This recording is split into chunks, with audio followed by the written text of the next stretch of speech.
Sebelum menonton video selanjutnya, jangan lupa like, subscribe, dan share video ini sebanyak-banyaknya ya.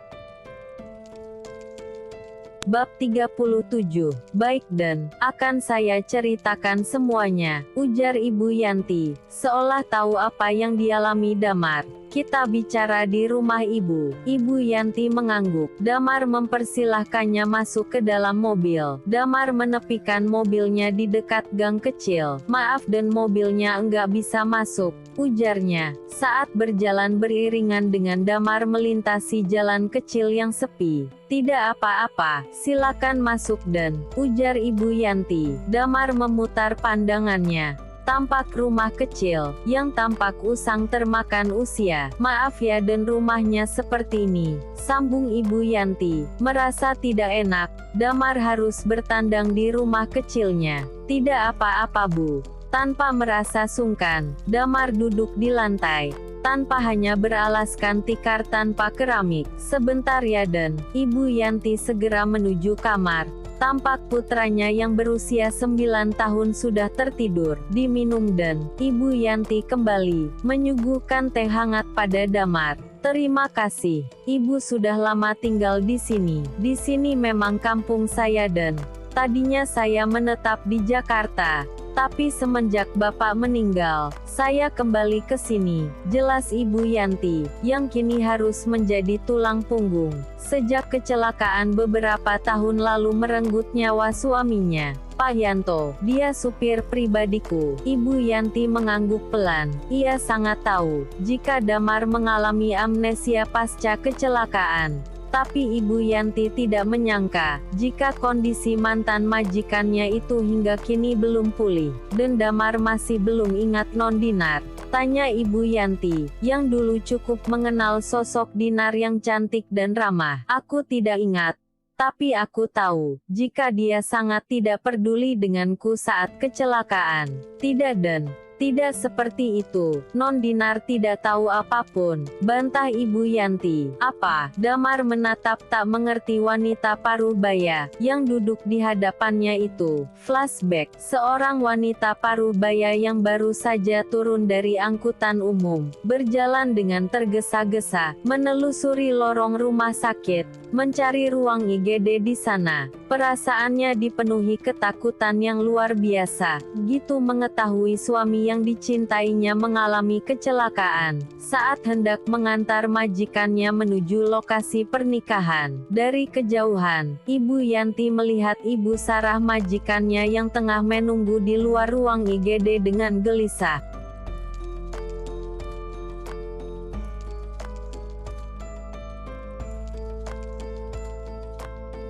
Nyonya, bagaimana keadaan suami saya, dan Damar? Tanya Ibu Yanti dengan wajah cemasnya. Sedang ditangani dokter Bu, balas Ibu Sarah, dengan wajah yang sudah basah oleh air mata. Sampai tak berapa lama, seorang dokter pria keluar dari ruang IGD tersebut. Dokter, bagaimana keadaan putra saya? Tanya Ibu Sarah, yang langsung menghampiri dokter tersebut. Maaf, kami tidak dapat menyelamatkan nyawa salah satu pasien, yang bernama Yanto, karena benturan keras di kepalanya, jelas sang dokter. Sedangkan, satu pasien lagi kritis, kami akan memindahkannya ke ruang ICU, sambung sang dokter dengan berat hati. Ya Allah Bapak, pekik Ibu Yanti, terduduk lemas di lantai. Tangisnya pecah, mendapati suaminya tak dapat tertolong. Ibu Yanti menangis terseduh-seduh. Ibu Sarah yang juga masih merasa gelisah berusaha menenangkan. Ibu Yanti juga mendengar beberapa kali, Ibu Sarah meminta Tiara menghubungi Dinar. 2 hari kemudian, Ibu Sarah meminta Ibu Yanti datang kembali ke rumah sakit.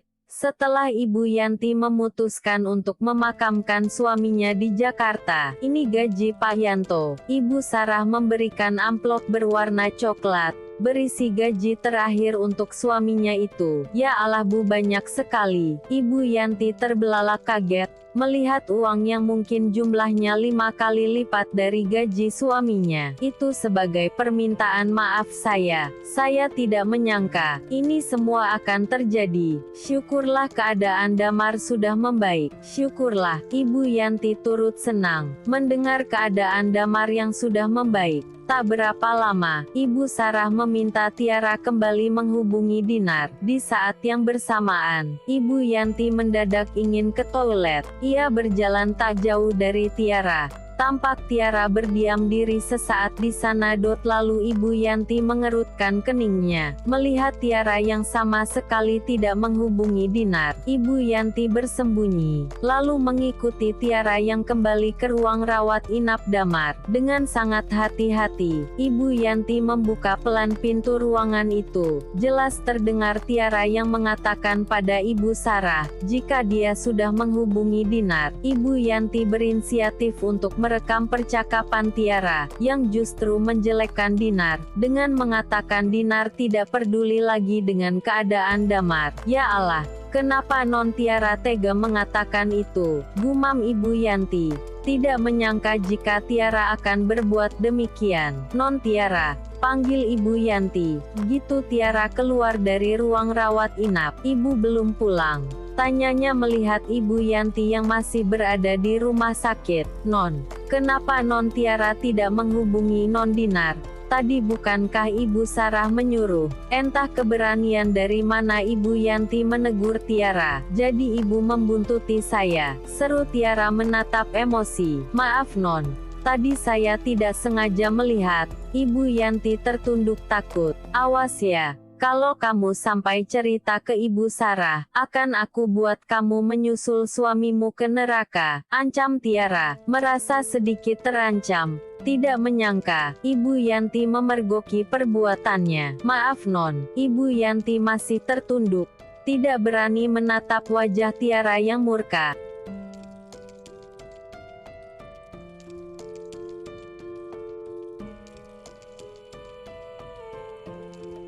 Kalau Ibu Sarah sampai tahu, itu berarti dari kamu. Dan dengar, aku tidak akan menghubungi Dinar, karena aku mencintai Damar. Aku ingin Damar melupakan, dan membenci Dinar selamanya, ujar Tiara kembali memperingati. Baik Non, maafkan saya, ucap Ibu Yanti terbata. Tiara pun berlalu pergi. Tanpa menyadari, Ibu Yanti sudah merekam semua ucapannya di ponsel yang berada dalam saku roknya. Flash off. Damar mengepal tangannya geram. Ia benar-benar tidak menyangka jika Tiara sudah membodohinya selama ini. Sebenarnya, keesokan harinya saya kembali ke rumah sakit. Saya ingin memberitahu rekaman itu, tapi Damar sudah dipindahkan ke rumah sakit yang lain. Saya juga datang ke rumah Damar, tapi security di rumah mengatakan Damar akan menetap di luar negeri untuk melakukan pengobatan. Jelas Bu Yanti panjang lebar,